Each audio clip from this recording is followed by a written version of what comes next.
Hello, ladies and gentlemen. I am O'Brien McMahon, and this is People Business.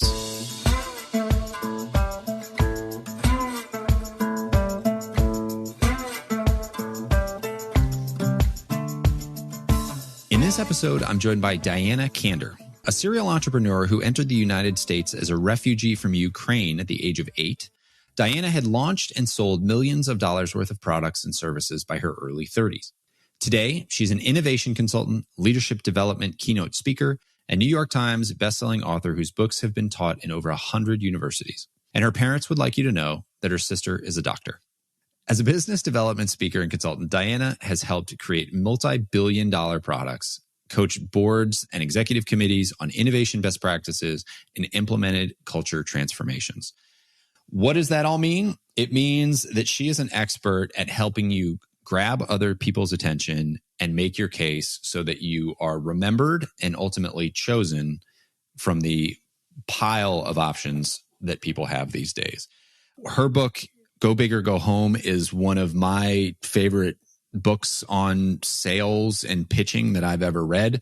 As you'll hear in the conversation, I think it is hyper relevant to just about anything that we are trying to pitch today, whether that is personal or business. There's a ton of stuff in here that translates, and it does take work and it takes a willingness to open up and take some risks. But as she talks about, those who do see the benefits.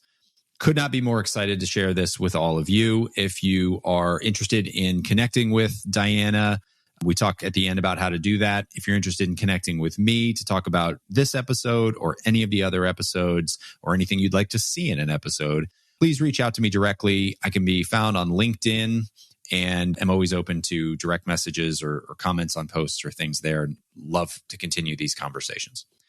Here is Diana Kander. Diana, welcome to the show. Very excited to have you on because I am a huge fan of Go Big or Go Home. Woo. Our COO dropped it on my desk after a conversation we had, and with just a note that said, you might want to read this. I cracked it on a plane and I was laughing out loud. It's not a comedy, but I was laughing out loud in the first 3 pages where you kind of lay out, do you face this in your business? Do you face this when you pitch a new piece of business? And I mean, it could not have been more accurate. I felt very seen in that moment. And then the rest of the book is fantastic. So to be able to have a chance to talk to you and dive into this is a big win for me. So all that to say, welcome. Thank you so much. I'm excited to be here. So I like to just kind of like set the table before we jump in. So how does one become an innovation consultant? Oh, it's a great question. I was an entrepreneur for a decade of my career, and I had some businesses that did really, really well and some that did not so well.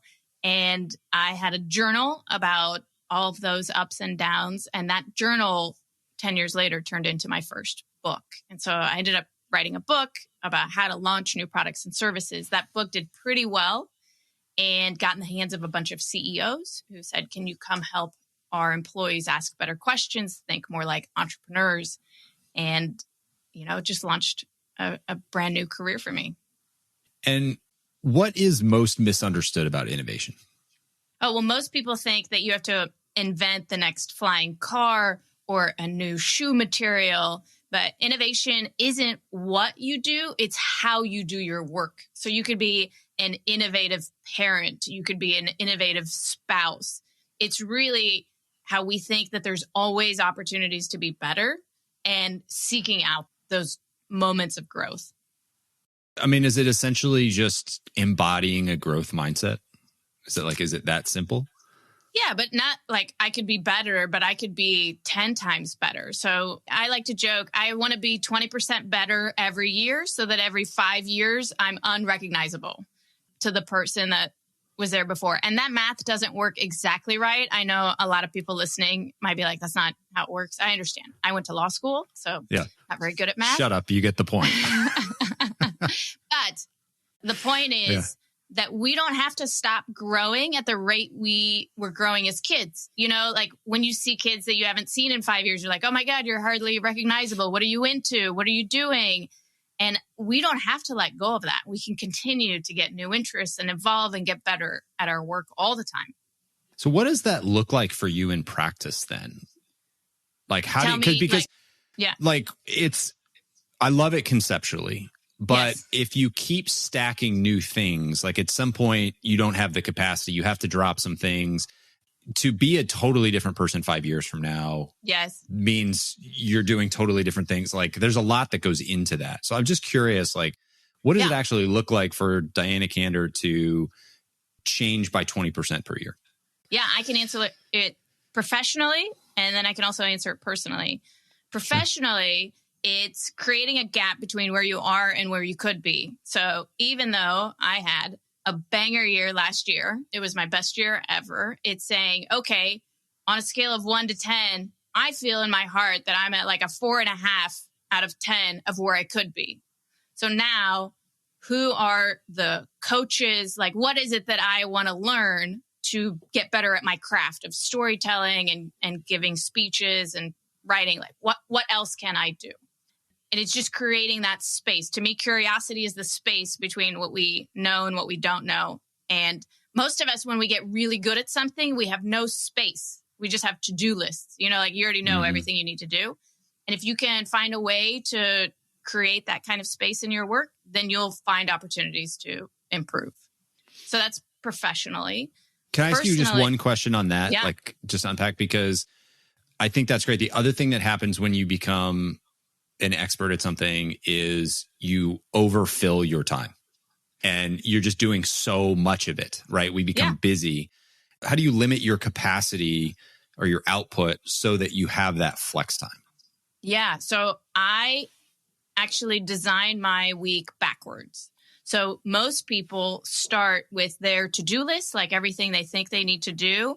And then when there is space left, they'll find time to exercise and read and be with their family. And I do it backwards. I start with the strategic things that I want to do first. Like, here are the important things that I want to do this year. I'm going to plot them out first. I want to finish a book this year. So let me put that in the calendar first. Then the next thing that I want to get done. And then when there's space left, that's when I put in podcast interviews and other things on my to-do list. And they might not get done as quickly as I could get them done, but I'm doing the most important things first. I love that. That's a great idea. And we actually just bought a big ass calendar. Are you familiar with that? Yeah, that's the best. Jesse Itzler. So do you do one? I do not do one. My co-author, Tucker Trotter for Go Big or Go Home, just bought, I think, 8 of them for his team. Nice. So, and I'm a big Jesse Itzler fan.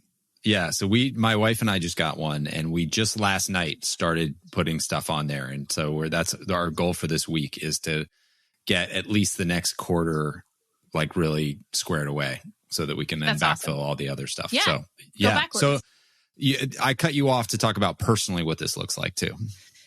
So starting in 2018, I was working on a different book called The Curiosity Muscle. And that book was a business fiction. So I do a lot of consulting projects. I sign these really big NDAs, and I can't talk about anything that I've done. But so I write fiction books about my experiences, because you can write anything you want in fiction. You know, nobody can tell what company you're talking about.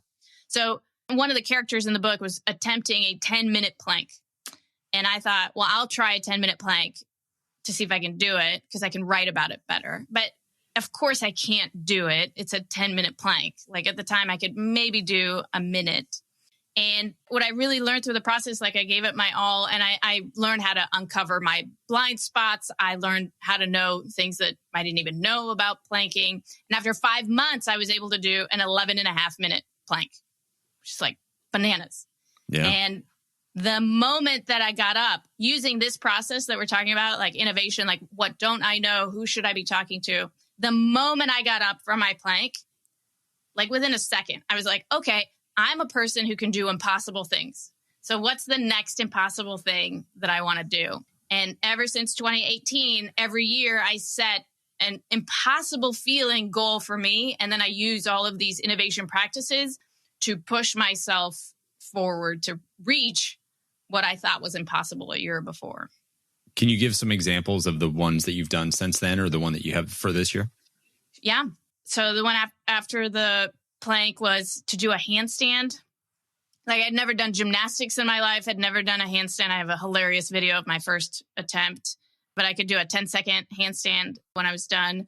The one after that was to do 10 pull-ups in a row. I had not done a pull-up before I turned 40, and I did 10 in a row. And I'm not talking about chin-ups with your hands facing in. I'm talking about pull-ups. Yeah, real deal. Yeah. Real deal. And last year was the splits. And I'm, again, like a very not flexible person. I had never done the splits in my life. So I just want to see if it was even possible after 40 to be able to do something like that. And it is. That was probably the most boring goal because it was just like 30 to 45 minutes of stretching in one direction every day. I was awful. And then this year I have perhaps my most ambitious goal ever. There is this really big competition that I'm trying out for. I'm trying to go from an amateur in tennis to a collegiate level player in about 18 months to qualify for this really big level of competition. Good for you. Good for you. That's amazing. And I just want to highlight one thing you said, which is like within a second, you're like, I'm a person who can do impossible things. I had a similar experience. I think I've talked about it on here before, where I was choosing my major in college and I was going to go into the business school and do marketing, but I walked into the communications building and there was a television studio in there. And I was like, wait a minute, if I become a communications major, do I get to use this? Like I get to like shoot stuff and create stuff. And they're like, yeah, we have classes where all you're doing is learning how to put a TV show together. And I was like, I'm in, I'm going to do that. I had so much fun. And that like one decision was like, oh, I'm a person who does things because they interest me. And to anybody who's listening, it's like, if you just push yourself to do the one audacious thing, it's not about just doing the one audacious thing. Like you get this empowerment, you realize that you can do more audacious things. And like there's this ongoing tail to that one decision. At least I found it. I've heard it from folks like you and others too, that like there's more to taking on that first challenge than just completing the first challenge. Yeah, it's fun to surprise yourself, you know, of what you are capable of. Yeah. Well, this was a happy accident because this is not where I expected the conversation to go, but I love that. I do want to direct it back though, because I want to spend some time unpacking Go Big or Go Home because I really, really loved it. And you talk about innovation and always innovating. And, you know, at some point, you also have to go out and you have to sell what you've got. Yes. And what that book talks about is how do you innovate the way that you sell what you've got? That's right. And I love the formula and everything that you have in there. And I want to unpack a couple of the pieces as we go, if that's all right with you. But sure. Just first of all, like switching into pitching an idea, what makes a person or a pitch memorable? Yeah, this is a great question. So there's some really interesting research in the book from a professor who studied people who pitch movie deals to directors. And imagine directors on the other end, they're just getting one pitch after another. And the main quote from the paper that she wrote was, people think that if they have a good idea, it will sell itself, and it won't. And what usually happens to people who are being pitched by multiple people, which we face all the time, is as soon as they see you, they like to put you in a box. Like, what kind of business is this? What kind of person is this? And then you're kind of stuck in that box. And to me, what makes you memorable and special and different is if you can do something very early on that says, I'm not what you think I am. This is going to be different and you need to pay attention. Otherwise, most of the time that you're pitching, they're thinking about the new tires that they need for their car. They need to fill out their big ass calendar with their wife, like what they're going to do later today, but they're not really giving you their full attention. So if you can get their attention, the more they pay attention, the more they'll remember. And what does that look like in practice? Because I've heard plenty of examples of people doing outrageous things. And sometimes it's like, wow, that really resonates and it's great and it gets attention and wins the business. And other times you're like, where did you even come up with that? Like, yeah, you got somebody's attention, but like it was offensive or, it's just like it has to be aligned to what you're pitching. It has to be authentic in some way. So like, how do you think about finding that uniqueness? I think it's about showing the person that you're talking to how much you care about them and how much you care about what you do. And putting that care into the presentation itself and taking just a little bit of time beforehand to to do something different. So one of the questions I was going to ask later is about the research that you do. Yeah. Or that you coach people to do when they go out and are giving a pitch of some kind. Can you talk to that and like the level of detail that you go to and what it is that you're looking for in that research that's going to shape the way you pitch? Yeah. So most people do demographic research before they go pitch, which is like the size of the company, how long this person has been there, how many people they manage. And what we talk about doing in the book is called psychographic research, which is understanding their values, their beliefs, what they care about. And so you look through their social media profiles, the articles that they're writing. And really what I'm looking for is anything that makes me curious that I want to ask follow-up questions about, or anything that I can use as a point of connection. Anything where I'm like, oh, you like to train dogs? I love to train dogs.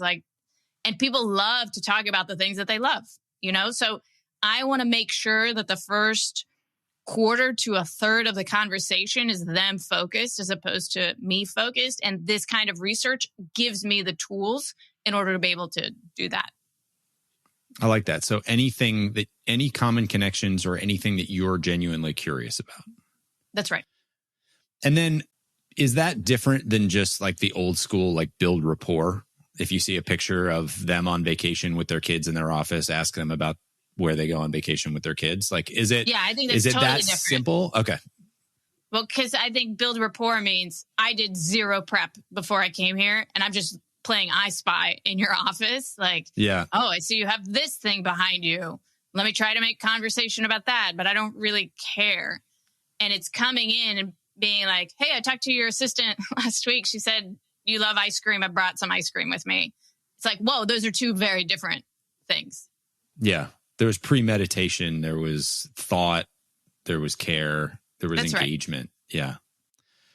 Might feel like we're unpacking research and how to open a meeting a lot, but we're going to go deeper. So can I say something about that? Yes, please. The whole thing about getting better at what you do and curiosity is take things that you take for granted and then dive deeper into those topics. Do you know that most of us, we walk incorrectly, we sit incorrectly, we breathe incorrectly, and yet we assume that we're doing these things 100% as well as they could be done because nobody's ever told us different. And it's when we say, you know what, I really want to dive deeper into research and building rapport and these things that I assume that I'm already an expert at, that we can find these nuggets that will help us grow in significant ways. Okay, so I like to play devil's advocate here a little bit. So there's this voice in me that's like, but Diana, we're there to talk about business. Like, I'm not going to talk to this person about how they're breathing. Yeah. Like that's not professional.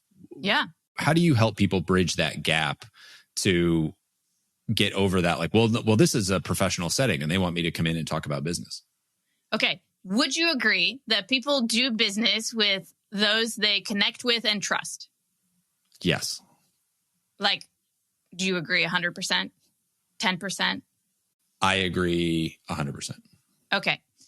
I believe that the only way to build connection and trust is on the periphery of the thing that you're selling. So there's nothing that you're going to say about the services that you're selling that's going to make them be like, you know what? I connect with and trust this person because of how well they're identifying their feature set. No, it's going to happen on the periphery. It's going to be like, oh, this person and I have the same birthday. That's cool.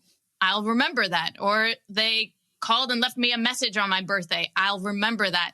That has nothing to do with what we sell. So I'm coming in being like, yeah, I need to be competent at the business part. I need to present a great case, but I'm going to build connection and trust on the outside of what it is that I'm here to talk about. I'm going to need to think a lot on that. Okay. There's going to be some writing and journaling and reflection on that comment for sure. I don't want to sell a deal. I want to make friends. And the moment that this thinking changed for me as a result of writing the book, I started closing a lot more deals. I started having a lot more fun. And I feel like building a lot more meaningful relationships with the people that I'm doing business with. All right. I got a question on that too, because I'll be vulnerable here on the show. Yeah? It's not like anyone's listening. It's just you and me. So I can be a nice guy. Yeah. And I can make connections with people. Yet one of the comments that like a friend has made doing what we do, because I'm a salesperson, is you get friend zoned a lot. Uh-huh. And, it's like, yeah, okay, that's great. We like you, but now we also need to like trust that you're going to do this. And so there's that balance between the two, right? And I'm always struggling, like the times that I go hard in the technical paint, it's like, yeah, we just built better rapport with the other person. Or the times I go hard in the relationship, it's like, well, we hired the technical person. It's like, all right, I guess that's the world. But how do you suggest people balance those two? What advice do you have for me to like balance coming off as the technical expert and also building the relationship so that people go like, man, I got to have this? Yeah. Well, like I said, you have to be competent, and the rapport building and the trust is like what happens when there's 3 people left and they have to decide between basically who they like. Usually that's who they're going to give it to. And a lot of times that decision is made at the subconscious level. Like they're not thinking, oh, I like O'Brien more, so I'm going to give him this giant piece of business. They're thinking like, I don't know, this feels right. And I believe that the way to create that gut instinct, if you get close enough on all the other factors, is with this connection and trust piece. I can't remember whether it was researching this or something else, but was it you who wrote that the bigger the stakes, the more they're going to rely on their gut?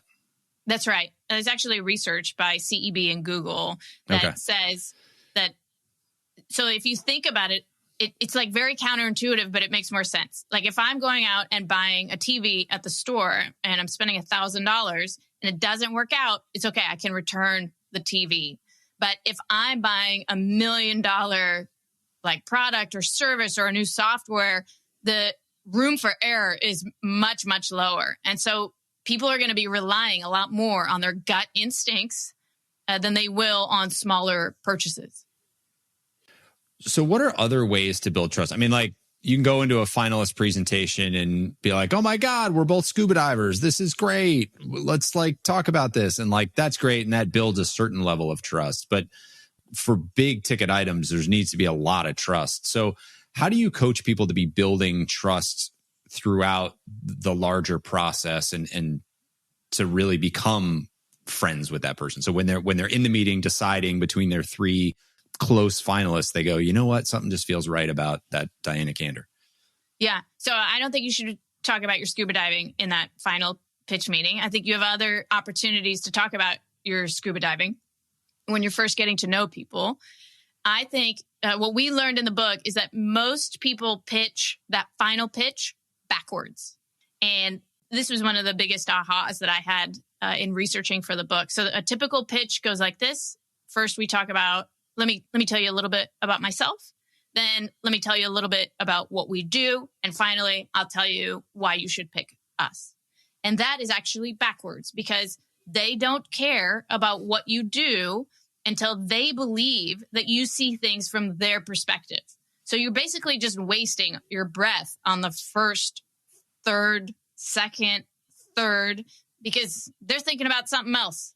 Like it's not even they're thinking about the other pitches. They're just really barely paying attention and waiting until the last part that you're going to talk about. So if you want them to pay attention, you need to start talking about how you understand their organization.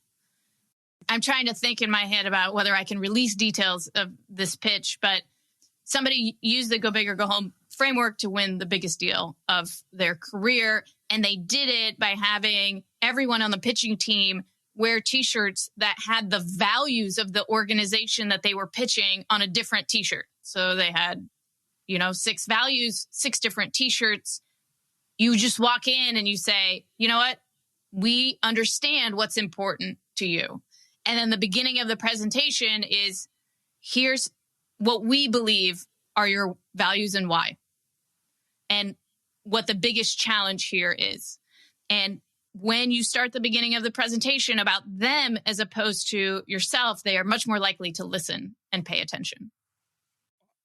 I have talked with a lot of people in our organization about your book. And some of the feedback that comes back is like, oh, I don't know, isn't that cheesy?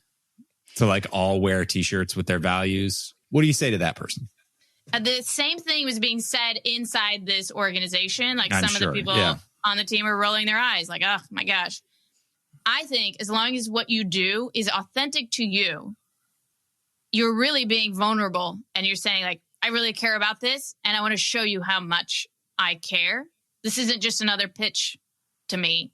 And people connect when you are vulnerable. So yes, it can go poorly. And if you don't have those butterflies in your stomach, like, oh my God, are they going to think this is stupid? Then you're not really doing something that can really create connection. But I will tell you, it was a really big pitch for a really big deal. And when the company came back to tell this organization that they had won, they were like, hey, we have some problems with your numbers. Can you get on a Zoom to work these out?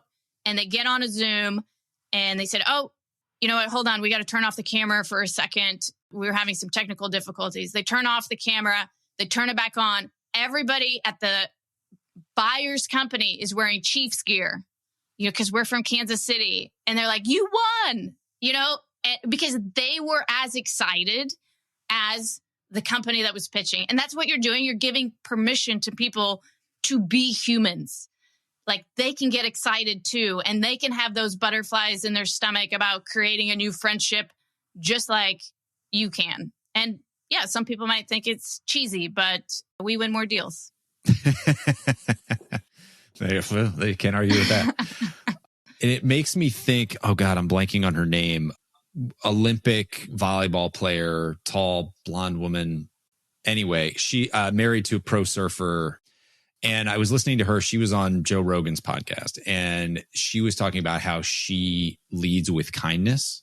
And one of her mottos is to smile first or to go first, to be the person to smile at somebody else. And she says, if you just walk up to somebody, even if they're frowning, and you just light them up with a big megawatt smile, like they will smile back. And like you can see their whole demeanor change. And that's kind of where I think about when you say like you give them permission to be more human. To your point, I don't want to sit in a boring meeting. They don't want to sit in a boring meeting either. So the more that we can give them permission to be human in those meetings, the more that they will take it. I walk around the house for a week, like so excited about this stupid thing I'm about to do. I'll give you an example. I was auditioning to give a keynote to an association of people who manage homes associations. So they're HOA management companies. And I was like, it would be hilarious if I made a t-shirt that said HOA Partay. And I had my second call with them and I showed up and I was like, I'm so happy to be here. I can't be the first person to have come up with this line, HOA Partay, right? And they're like, no, you're the first. We've never seen that before. That's amazing. And I was like, yeah, I'm ready to go. And I'm so excited to be a part of this event. And I think I was the underdog in that pitch. They told me there were others that they were considering. And they came back and they were like, that was the most memorable pitch we've ever had. Of course, we want to hire you. Yeah, I love that. So I want to go back to pitching in the right order here for a second, because there's another voice in my head that's like, well, they need to know who they're talking to. We have to do introductions first. Everybody, like I've had this conversation with plenty of people I work with, and it's like, well, yeah, once we do our introductions, then we'll do something different. Yeah. And it's like, no, that's not the point. Like, the point is we got to lead. Like, first thing out of your mouth has to be this, and that makes a lot of people uncomfortable. So, could you talk to that piece of it as well? Like, well, but don't they need to know us? Yeah, tell me. If you were to walk into a meeting and they were to say, hey, just like, I know you got a whole presentation, but tell me how much it is. Like, give me the bottom line up front. What would you say? Would you give them the price? I guess you'd have to. No. You'd be like, no, the price doesn't make any sense until we tell you all this other stuff, right? Well, that's true. I'd be like, I don't know what the price is going to be. The honest answer is I don't know what the price is going to be. Like, let's have the conversation. We figure out what you need, and then we'll figure out what the price is. That's exactly right. But a lot of people do that, right? They're like, I just need to compare prices. And we don't fall for it because we're expert sales professionals.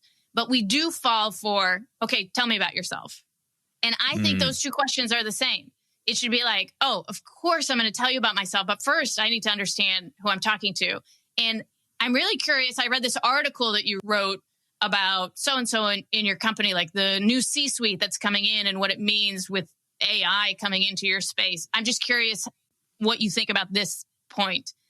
Of course, they're going to tell you about, like, yes, I'm going to tell you about me, but I think about the stuff about me as gravy. It's like extra. And if you started a meal with gravy, if you just handed somebody a bowl of gravy, it would be gross. And that's what we're doing when we talk about ourselves. That's how I feel about it. I love that. If we hit it's just extra. Paints like, a great they care visual. about who you are. Once they want to do business with, they're like, okay, this is interesting. Then they care about who you are. But, outside of that, they don't. Yeah. So that's a great segue because you just created a great visual there, right? If I handed you gravy at the beginning of the meal, you'd go, gross. That paints a picture in somebody's head. And yes. I believe like really good storytelling paints clear pictures in somebody's head. Yes. And you talk about taking people through a journey in any kind of pitch or presentation. What does that mean? Like, what does it actually mean to take somebody on a journey through a pitch? I think about, a lot of people say, this is how I want them to feel after my presentation. And that doesn't make any sense because nobody feels anything for an hour. You feel things for split seconds. And so when I think about the journey of my pitch, I think about what are those 4 or 5 peaks, if I'm lucky, in which they're going to feel something. And that's really being honest with ourselves. They're not going to be like sitting on the edge of their seat, like, tell me everything that you have to say about insurance. The research shows that an hour after the presentation, they will have forgotten 50% of what you said. By the end of the day, it's 75%. By the end of the week, it's 90%. And you don't get to pick the 10% that's left over. It's going to be what you were wearing, like what kind of briefcase you brought in. Like it has nothing to do with the presentation. Yep. So the only way to avoid that fate is by creating these spikes of emotion throughout your presentation. So for me, the journey is like I literally plotted out on a graph. Here's where the peaks and valleys are in my presentation. I make sure that the valleys aren't too close together and that I have enough peaks and moments in my presentation where something magical happens. When you say valley, is it are you purposefully giving them something they're not going to like? Or are you just like, that's just kind of the boring general part? Some things that you have to talk about are boring. Yeah. Okay. And you might think they're super interesting, but they're probably boring to the person that's listening. How important is it to have like a global overarching theme for whatever that research that you do in the beginning to finding that connection point? Hey, here's what it means to be you or what you value or what we understand about you. Like, how important is that to have that be the tie for the whole thing and have some metaphorical analogy that ties everything together in a perfect bow versus just like showing that you care? Yeah, I think it's more the latter, but it depends on your industry. For me, I'm just showing up to meetings. Well, it just depends on what you're selling. I'm showing up to meetings trying to build relationships. And I honestly I hope to close deals, but that's not my goal any longer ever since writing this book. It yields to a higher close rate, but that's not my objective. My objective is just to do what I need to do to make a new friend. Interesting. How do you think about losses then?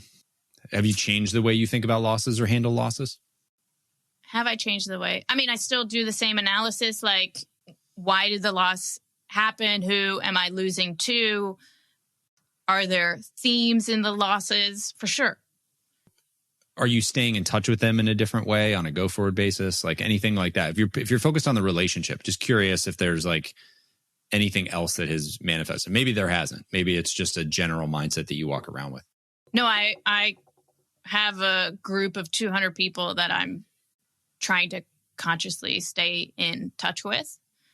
Relationship, like important relationships that I want to keep top of mind at a different cadence or for a variety of reasons.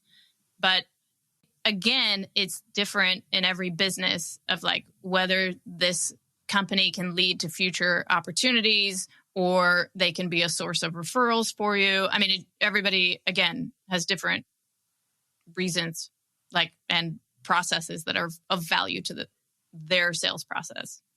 Yeah. Okay. I just was curious how you would answer that question. The last piece that kind of like ties into what we are talking about here is the element of surprise. We've talked about connecting with them. We've talked about a journey and storytelling and starting in the right order. But you talk about surprise, and that to me ties into kind of this like peaks and valleys thing. How do you think about surprise? How important is surprise? Like, what does it mean to you? Well,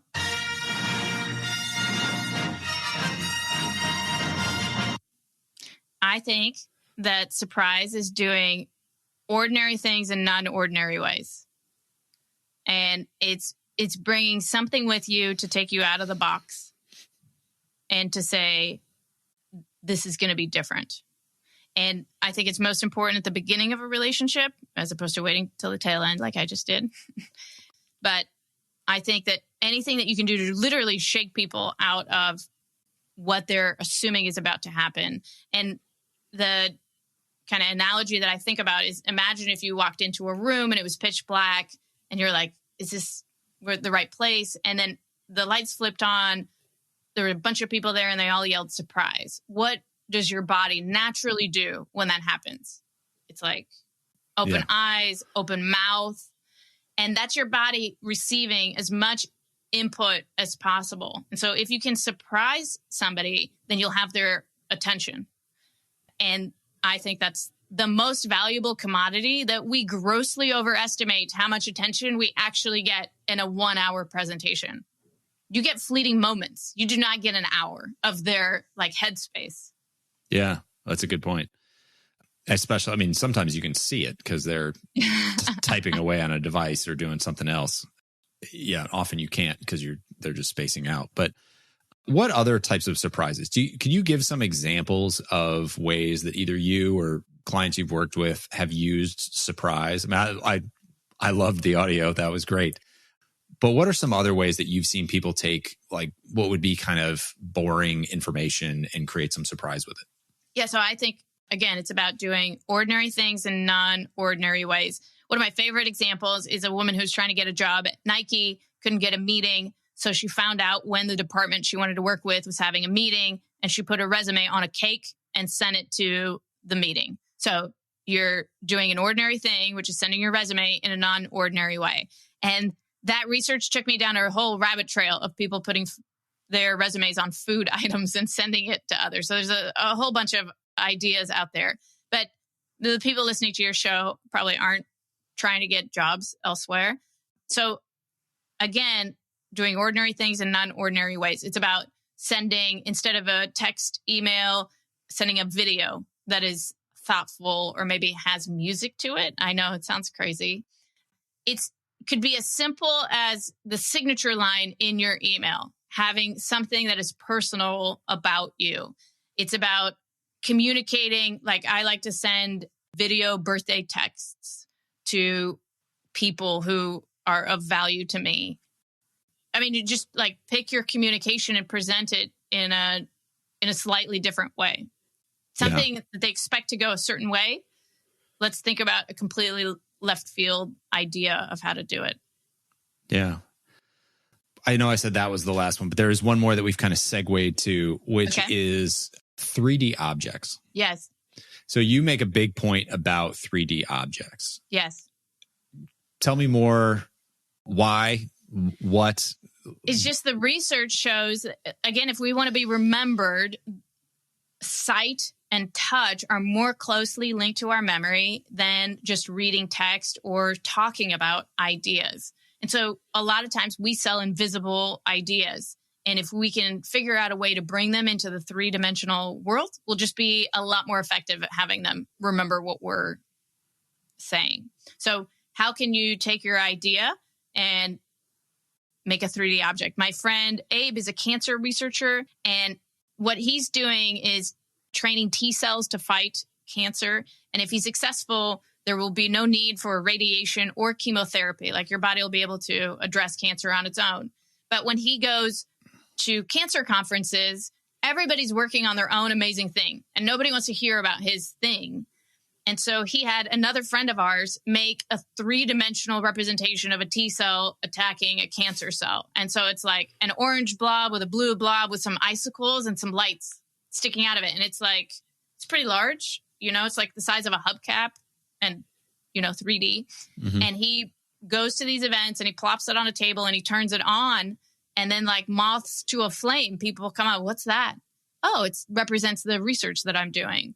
And so people are just naturally curious about things. And if they can hold something in their hand, if they can see a visual representation of the idea that you're working on, it just becomes a lot more memorable. Yeah. I like that. And I was going to ask you the question of like, well, how do you do that when like what you're working on is just like boring data-driven stuff? But I think you gave that example. Yeah. I mean, you can find ways to, again, like making t-shirts with HOA Partey on them, doing things to show that you care about them or things that represent what it is that you do. So I worked with one insurance company that was selling like life insurance and, they had a jar full of pennies. They were like, this many pennies can protect you for the rest of your life, but it's having a physical representation of what it is that we're talking about. Yeah. Yeah. So beneath everything that you've said so far is this need to, as the person doing the pitch, to be thoughtful on the one hand and vulnerable on the other hand. Like you have to do the work and really put the thought in. And then you also have to be really vulnerable to just like put yourself out there and see what happens. Is that fair? Yeah, I think there are 2 ways to look at it. There's like the macro view. So you can think about your sales process as an experience and say, what are magical things that I can do that are very easy to do and highly scalable? And I can do these 100% of the time. Everyone will have this experience. I'll give you an example. When somebody fills out an inquiry form for me to speak at their event, they have to write like on my website, the date of the event, how many people, like normal stuff. And then the last question is, who's your favorite comedian? And just, I asked a different question and that starts the conversation of like, I know so much about them. Some people write that their favorite comedian is Johnny Carson. Okay. So we know a lot about that person. Some people write that their favorite comedian is Bert Kreischer. Okay. We know a lot about that person. We know their age, like what they're into. And that's a scalable, very easy to repeat process. And I have that at every step of my sales experience. And then there might be some, you don't do it every time, but some clients that are a big deal for you and your organization. And you say, you know what, I'm going to do something really big because I care about this deal. And so then you take the 5 different elements of how to create memorable pitches and you say, I'm going to do it all. I'm going to do something special. I'm going to create the t-shirt. I'm going to do a mug. I'm going to wear a funny hat, like whatever, because I care about this so much. So you don't do it for everyone. You find something you can do for everyone that's simple. And then for the really special cases, you go above and beyond. Okay. What about retention? Like, what about if you're working with clients? It's one thing to get up for a sales pitch, but you've been working with a client for a couple years. How do you keep this fresh without burning yourself out, being like, oh my God, every interaction has to be this magical thing. And I got to put all this effort into like every gift has to be the best gift they've ever gotten. Like, how do you balance that on an ongoing basis? I try to do something really thoughtful, like a really thoughtful gift every couple of years. And that's there are people who say like quarterly or annually, but that's like a lot of effort. And sometimes I give a gift and I'm like, I'm never doing anything better. That took everything out of me. Yeah. But think about your spouse or your significant other and how like, I've been married for over 20 years and I can't be like, well, I did it all, I'm done. Yeah. It's like you have to have enough conversations with the person you care about to find the new things that they care about that you can support or do something thoughtful about. That's the only way to do it. Yeah. It's good advice. Good advice. So going back to people needing to be really thoughtful and proactive and vulnerable, there is, I would imagine, like you even pointed it out, like when the person wanted to wear the t-shirts with the values, that there were a bunch of people on the team who like rolled their eyes and scoffed at it. Like, it's not like you're going to walk in and be like, hey, you know how we're going to do this pitch? We're going to go big or go home. And everyone's going to be like, woohoo, let's go. Yeah. Like, that's the best idea ever. Like, there's going to be resistance to this stuff. Yes. How do you guide people through that resistance, or help them guide the people on their team through that resistance? I think you just have to show the numbers. You know, this company with the eye rollers just won the two biggest deals in the company's career. They were both the underdogs in both cases. And I would say, like, pick the deals where you're the underdog and where it doesn't matter that much. And you can talk people on the team like, look, we're probably not going to win anyway. So why don't we just try this way and see what happens? What do you say to the person who's like, I'm just not creative? Yeah. I think that it's a team sport. So even me, I have a business where I sell myself. I bring in other people who sell themselves, other speakers. And I actually had a 3-day session where we talked about my sales experience and his sales experience and how to create those magic moments in each one. So I think collaborating with others really helps you, even if you're not a creative person, have ideas of what you can do. Yeah.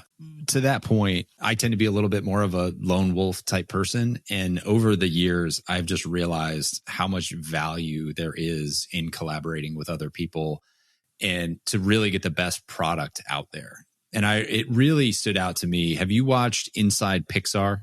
Have you seen that? No. It's a documentary series on Disney Plus, and it follows, they're like 13-minute episodes, and it follows, the people you think of from Pixar, like the animators, storytellers, directors, that kind of thing. But it also follows the person who leads the music department for pre-production music. So there's somebody whose job it is to create music that goes in a Pixar movie before it becomes the movie that will never be used in the movie. So his whole job is to create music that will eventually mean nothing, but it is a key part of getting the job done. They follow like groundskeepers, everybody. And I say all that to say, like, it struck me as I was watching that, the thousands of people that touch one of those movies. And until very recently, they just put out hit after hit after, like, they just couldn't miss for, it seemed like forever. And I was like, oh, it's because there's like, it's put through so many filters and so many people have a hand in guiding it that, like, it's bound to be better than any one of them or even a small collective could do before. And I've just thought about that in my own world. Like, if you look at any top performer, they've got a collection of coaches and mentors and even just thought partners all around them. So yeah, I've been thinking about that a lot more. Yeah. Doing really well is not a solo sport. So how many people can you bring in? Yeah. That's much more succinct than mine, but yes, I totally agree. We've been talking a lot about business, but one of the things that I believe to be true is that the principles that apply in business apply anywhere when it comes to human interactions.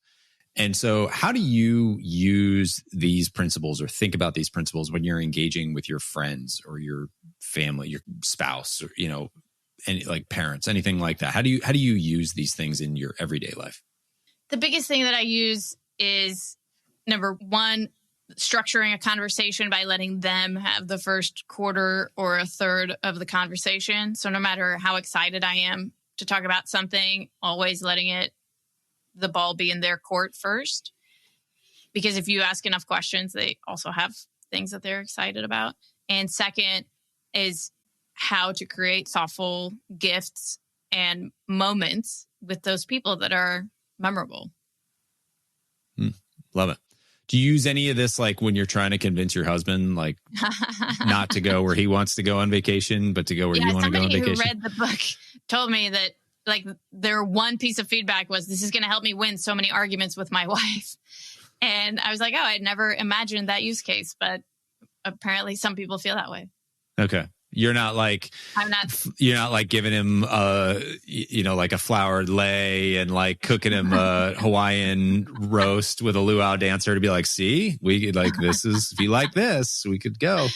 Yeah, that's smart. I think that's a good way to do it. There you go. Maybe that'll be your next pitch for your your next vacation. Anything that we haven't touched on that you like people really struggle with in applying this stuff? I think that the number one thing is most people grossly underestimate how similar they sound to the other people that are also pitching for this work. And you think that there are certain things that you do that are special or exceptional and different. And if you really sat on the other side or took the time to read the materials of your competition, you'd be like, oh, it's the same. It all sounds very similar to the buyer. So understanding that can be the motivation for you to do something different. Yeah. Amen. Even the thing that you think is different probably isn't that different. No.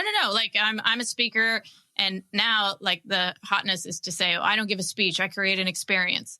And you think you're the only one saying it. It's got to be like 80% of all speakers are saying that. So it's so like, you're so grossly not unique, Yeah. Find somebody in your, it's just like so bad how hard it is to actually say and do something that is different than your competition. So I think the periphery is where we can make the biggest differences and be like, hey, we're the same, but we're better people and we like you. We care about you more. Yeah. I heard a story of somebody in our organization who had pitched and had dove into a bunch of the things that we do really well and talked about it. And the person, I don't know if it was the CEO or the CFO on the other end was like, yeah, I mean, like everybody can do what you're saying. And he was like, well, but we can, this is like a differentiator. And he's like, yeah, but like they have a version of this. And like, the guy didn't care if it was, which was better. It's like, we can all do it. He's not an expert, so he doesn't know which one's better. He's being pitched. So he's taking everything with a grain of salt, and everybody's saying it's good, and who knows which one's the best. And so the guy said, he's like, it feels to me like you're buying soda and we are pitching the hell out of you on the difference between Pepsi and Coke, but all you want is a soda. And the guy was like, amen. That's all I want is a soda. And he's like, all right, good to know. We'll pitch you on soda. And I think it's something I've tried to keep in mind a lot more lately when I'm preparing for the pitches that we give. Yeah, well, I think we get so excited about our stuff, and, talking about ourselves releases dopamine in our brains, which is the same chemical released during sex and when you consume sugar or cocaine. And so it's really hard to stop talking about ourselves. Like it feels great. So can you overcome those chemical urges and just create more space for them to talk and tell you where those moments of connection could be? I love that. There's a ton in here that people can use selfishly, that I can use to get better and give better pitches and make a bigger impact. So really appreciate you coming on the show. Where can people find you and engage with you if they want more help doing this stuff? Yeah, I'm at dianakander.com. And if anybody listening wants a free copy of the book, all you have to do is email me, diana@dianakander.com, and tell me why you want one, and I'll send you a copy of the book. I love that. Do common things in uncommon ways. There it is right there. Diana, really appreciate you coming on. You are as good as I was hoping you would be. So thank you for a very, very impactful conversation today. Thank you so much.